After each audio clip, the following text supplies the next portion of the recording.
Hey everybody, welcome to the Red Carpet Review, and this week we're going to review Wonder Woman. Ladies and gentlemen, live from Hollywood, California, welcome to the Red Carpet Review, starring the Showstopper, Shawn Valentino, also starring Rich Twilling. Today we review Wonder Woman, live from the red carpet. Hey, this is Wonder Woman. Welcome to the red carpet. And this week, we're going to review Wonder Woman.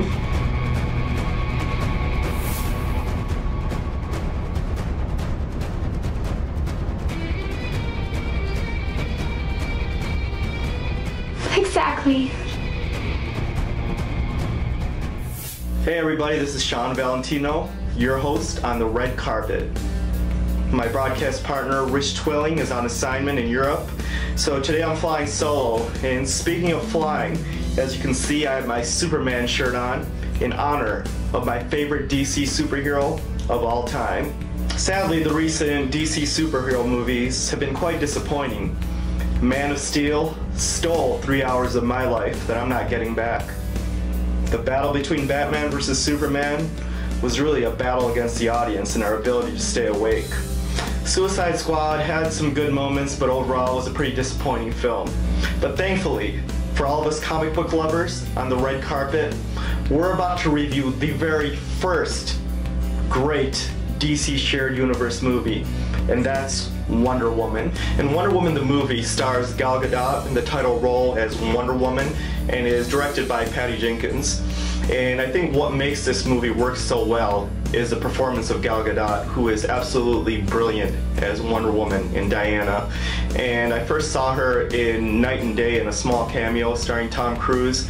And wow, has she come a long way in these recent years. Who would have known that she'd actually be beating him at the box office in a few years. So what a brilliant performance. And this movie was heavily influenced by two comic book movies. One, the Richard Donner Superman series. I just went to an Academy of Motion Picture Arts and Sciences tribute to Donner a couple weeks ago, and they mentioned that Patty Jenkins was influenced by his Superman films, and you can really see the elements of myth, wonder. This film was absolutely made with Richard Donner's Superman movies in mind because it has a lot of the same visuals, and also thematically it has a lot of similarities in that you have this godlike character coming to interact with the average everyday people, and you can see all the struggles, and she brings a real humanity to this picture, which I really loved. Similar to Richard Donner's Superman, which is my favorite superhero picture of all time. And you can also see some of the elements of Thor in that Wonder Woman is a godlike character, but she's also struggling to relate to everyday people. And I think that's what makes for some of the most fun moments in this movie. And this movie is really a tale of two fish out of water stories. The first being of Steve Trevor, who lands on the Amazon island of Themyscira, where Diana is brought up. And I think those scenes in Themyscira are just absolutely beautifully portrayed. The visuals are lush and awe-inspiring, and I really loved a couple performances. And one was of Connie Nielsen as Diana's mother, who I thought just brought a real grace and presence to that role, very regal, and you can really see her being a queen-like character. And also I really enjoyed the performance of Wright, who was kind of this amazing warrior who ends up training Diana to become who she would become, which is Wonder Woman. And there's a sense of destiny and fate in this movie, which I really liked, and that was illustrated perfectly in those scenes in Themyscira. And one theme I'm gonna continuously talk about here on the red carpet is that of Joseph Campbell's hero's journey. And this movie is really a perfect example and illustration of the hero's journey. And I think one shot in particular that I want all of you to pay attention to is as Diana is leaving the Amazon island, and there's this close-up shot of her. Her facial expressions are just pitch perfect in this shot. You kind of have this mix of awe and courage, but at the same time this feeling of fear. And I think that's something that every average person can relate to, and that's leaving home and just having that feeling of being scared, but also really excited about the journey that lies ahead. And one of the reasons I think this movie really worked for me is it focused on one character. I really had trouble watching the recent movies like Civil War, Batman vs. Superman, because there's just too many characters and I just lose track of what's going on. And when you focus on that one character and just focus on their journey, I think it just makes for a much stronger movie, and that's why Superman worked. I thought that's why the recent Batman pictures worked. An example of too many characters was seen in the Joel Schumacher Batman movies, and you could see that the movies lost focus, and Christopher Nolan really reeled it back in by focusing on that one character. And I mentioned the fish out of water tale, and I really love the scenes with Steve Trevor and Diana on Amazon Island. Those were just brilliantly done. I just love how the two characters helped each other understand their opposing cultures, and how Steve Trevor was just completely lost in this island, but at the same time Diana, without being too overbearing, really taught him about the ways of Amazon Island, and it really made for some very compelling viewing. And I think that's really the heart of this movie, is the relationship between Diana slash Wonder Woman and Steve Trevor. I thought they had some great scenes together, and one of my favorite scenes was the two characters on a boat just by themselves under the moonlight, and just the banter between them was just so well done. There's just a great humor in this movie, but without being too contrived or out of place. I thought the humor just came very organically, and it can really be illustrated in the scene with just Diana and Steve on the boat, where they're just kind of trying to learn about each other. Two very different characters who are just trying to get to know each other, and I think it's just beautifully portrayed in this movie. It just really well done, and the chemistry between Chris Pine's character and Wonder Woman really makes this movie work for me, and it's rare that you see that in these superhero pictures. I think one of the problems in recent superhero movies is they try to go too fast. There's just too much action, and this just goes to show that sometimes these movies are at their best when they're just slowing down and just focusing on letting the characters build and showcasing the chemistry between the two characters. And I thought that was really well done. I thought that was the best part of the movie. Not so much the action scenes, it was really those slow scenes where you can see two characters just talking to each other. Just brilliantly done, and two beautiful performances in the lead roles. I thought Chris Pine as Steve Trevor was equally as good as Gal Gadot as Wonder Woman. And of course, this is a superhero picture, so there's plenty of action. My favorite action sequence was in Themyscira on Amazon Island. I thought that was really well done, particularly because, again, the lush visuals. I love the rendering of Paradise Island. They just nailed it perfectly, and I thought those scenes were just beautiful. I was almost upset when they were leaving the island. I thought the other great scenes were when they come to London, and now it's Diana who's a fish out of water, and she has to understand the ways of everyday people, and how Chris Pine, Steve Trevor, teaches her about their culture. And I thought that was really well done. I really loved the humor in those scenes, and I found that very similar to Chris Hemsworth in Thor. And these are very difficult performances of portraying this godlike character who has to immerse themselves and kind of fit into the real world. And I thought that made for a lot of funny scenes, particularly when she's walking down the streets of London with that Wonder Woman outfit and the sword and the shield. Really well done, and what I liked about it is it wasn't played for irony. I thought that the best humor is humor that's not too forced or contrived, and I think again it comes back to a really good performance by Gal Gadot as Wonder Woman. I thought she really nails those scenes. Very well done, very funny, and again it comes back to the chemistry between Chris Pine and Gal Gadot in this movie. They just worked really well together.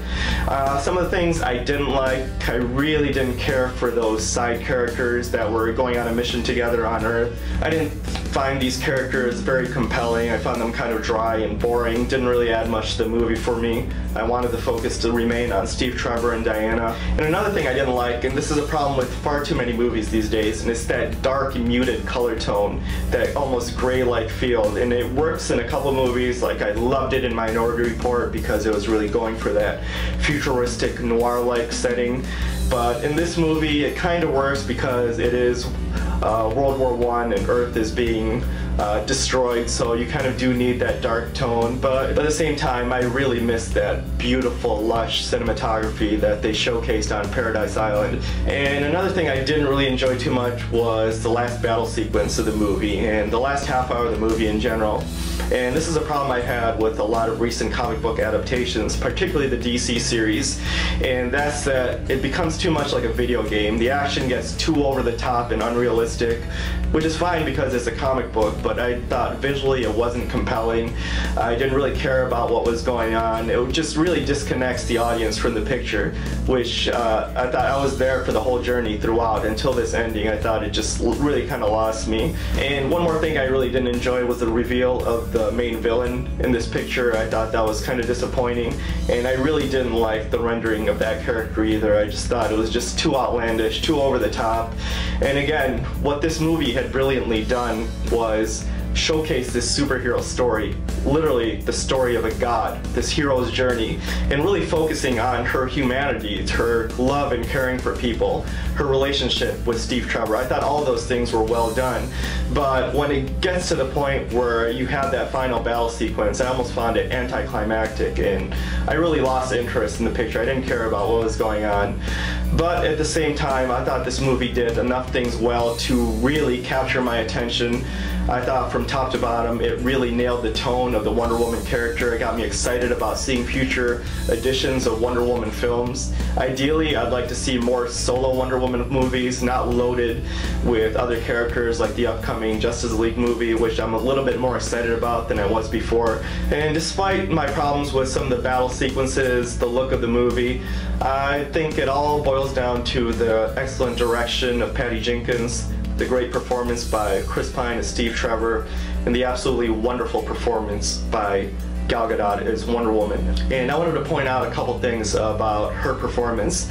One, I thought she was really at her best, ironically, when she wasn't saying anything. Her face is just so expressive, and you just pay attention to her, and you just look at these close-ups of her face as she is looking at Earth and just seeing this expression of sadness at the war that's kind of overcome and destroyed Earth. And at the same time, you really see her concern for people, her love of humanity, and I think her face really showcases this hero's journey just absolutely perfectly, and it really gets you aboard with this great character. And second, what I really loved is her screen presence in this movie. The reason Wonder Woman works here is because Gal Gadot has this amazing screen presence. She has a perfect mixture of elegance and grace and strength and power, and that's a very difficult mix to portray on screen. And I think she just every time she's on screen, you just are in awe of her, and that's what you're looking to, that's the audience reaction you're looking to capture when you're literally telling the story of a superhero, the story of a god. But at the same time, she's very relatable, she's very likable, she's got this very sweet presence about her, and that's why, again, I'll compare it to Richard Donner's Superman and the performance of Christopher Reeve, who, as you saw in that movie, I'm sure most of you who have seen this review have watched it. If you haven't, go watch it right now. He really has like that strength and power when he's Superman. You can really see his concern for people. He has this element of just being a little bit naive, but at the same time his heart's really in the right place, and he really loves mankind, and he's trying to help. And I think that Diana has those similar qualities, and that's really what makes this movie work for me. So again, amazing performance by Gal Gadot. Despite my qualms with this movie, I highly recommend it. I will rate Wonder Woman on a 5-star scale. I'll give it 4.5 stars. I really enjoyed this movie. I think that you should all go out of your way to see it. See it twice if you have to, because this movie really has a lot of the subtleties, and even though it's a superhero movie, it captures a lot of the little things really well, and it captures a lot of the subtleties in these characters, and that's what makes it such a great film. So go check out Wonder Woman right now, and we'll see you next week on the red carpet. So Wonder Woman, what are your thoughts on this review? Exactly. There you have it, folks, from Wonder Woman herself. Be sure to tune in next week and join us on the red carpet. This is Wonder Woman telling you to follow us on the red carpet for your weekly movie reviews.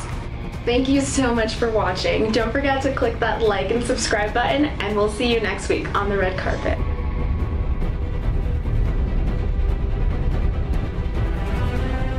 Exactly.